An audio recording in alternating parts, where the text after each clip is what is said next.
Hello, Internet! It's your boy, MC Gingerbread, back at it again with another video to anger the Sony fans. Today, I want to talk about the big L's that Sony has been taking recently that has been kind of affecting everything that they do.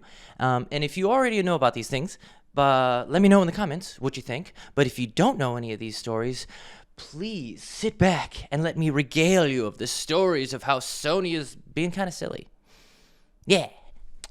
Let's start off with their recently revealed handheld system. Sony announced that they were working on a new handheld, and it got all the gamers a serious aflutter with ideas of what it could possibly be. With Nintendo closing off their 3DS shop and Sony killing off their PSP servers, people were kind of upset because they liked the handheld systems and their simplicity. Sony was originally going to kill off not only the PSP servers, but the PS Vita servers, but there was such a massive outcry for the fans of the handheld system that they decided to just kill off like 3 games and then leave the rest of them online for now. So, with Sony being the only handheld system in the market, or at least what it seemed to be, besides the Switch, but that's like a completely separate thing that we're not going to talk about, Sony looked poised to be like, you know, having a win for once, like a big thing for them being the only people in the handheld service.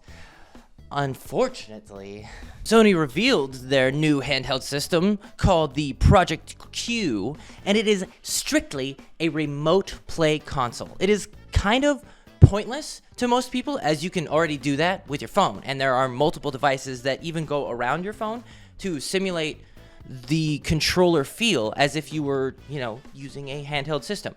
The Project Q is just a less functional phone with an 8-inch screen with a PS5 controller kind of like cut in half and like glued to the edges of it.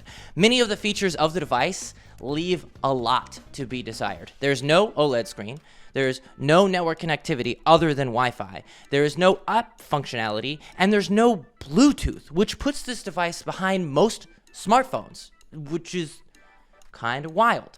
They paywalled Bluetooth technology by allowing only Sony's proprietary Bluetooth headphones to connect to it and nothing else. So if you want wireless headphones, be ready to pay up another $200 just to use their wireless earbuds. The Project Q doesn't work with local networks, so if you don't have Wi-Fi, you don't have internet at home, there is no way to functionally use this device. It does not work. You cannot use like a router and just connect things locally. No. You have to have the internet in order for it to function, just at all. The system doesn't even work with Sony's upcoming cloud streaming service that they're releasing in a few months. It literally doesn't work, which, like, with all the Project Q can't do, it leaves gamers asking, what exactly can it do?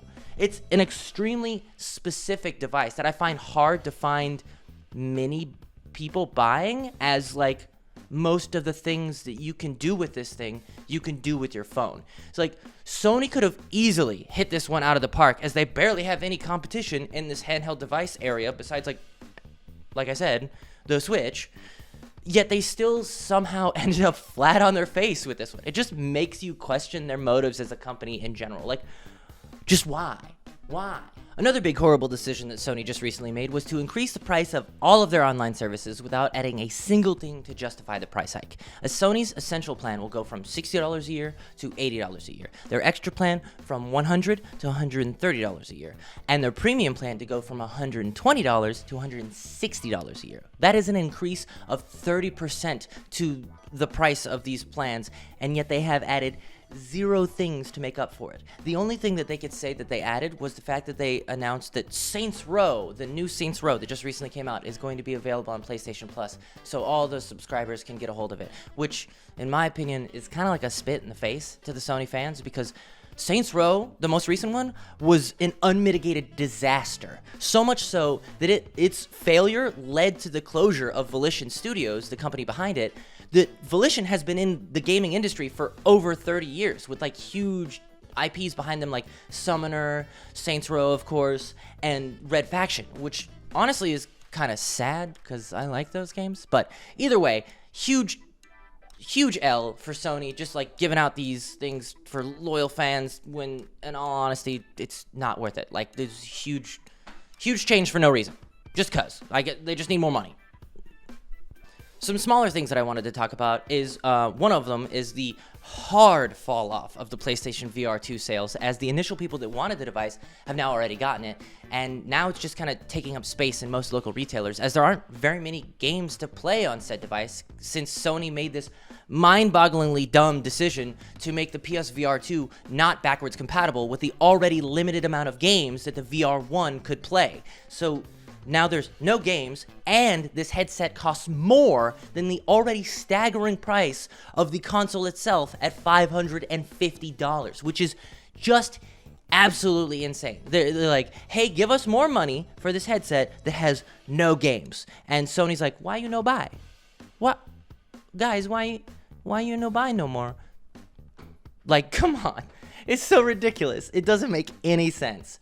Also, another thing that Sony is doing that I think is quite dumb is they are in the midst of producing not 1, not 2, but 5 live service video games in the next coming years. 5, which is just wild because we just witnessed the fall of like 2 of them within a year. Marvel's Avengers and Babylon's Fall died because nobody wanted to play them because live services are not fun.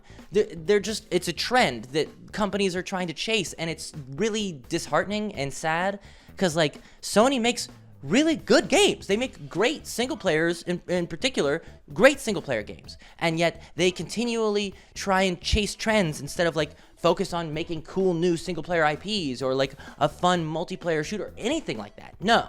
They're like gonna focus on live services, which also is kind of silly because live services all compete for the same amount of players. Like, it's live services, the whole point of them is to get you continually engaging in the same game and coming back, so you spend more money and spend more time in the game.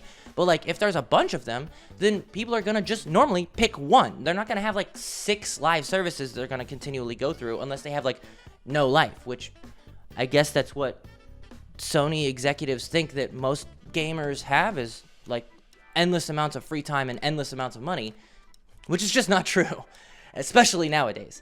And it's just so silly because like the more you come out with, the more you dilute the service, so then less people are gonna play it, and it just feels like they're not thinking things through. Yeah, it's not good. It's bad. As if to prove my point that Sony was being silly, the CEO of Sony, Jim Ryan, just recently announced his retirement while I was writing this script, which some gamers have seemed to take to a time to celebrate because Jim Ryan was always seen as like a corporate CEO along the lines of the hated Bobby Kotick and Strauss Zelnick. Hopefully, with this regime change, we'll see a shift in Sony to be more consumer-friendly, as I don't really enjoy bitching about them. They just make it really easy because they be kind of dumb sometimes.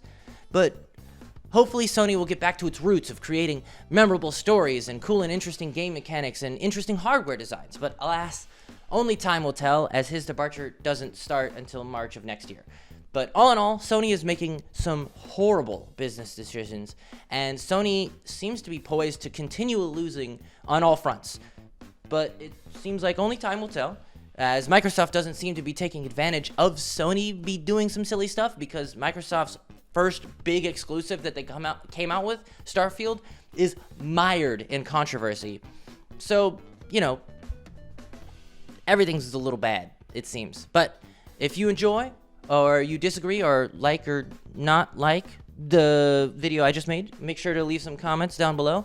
And as always, thanks for watching, guys. Peace.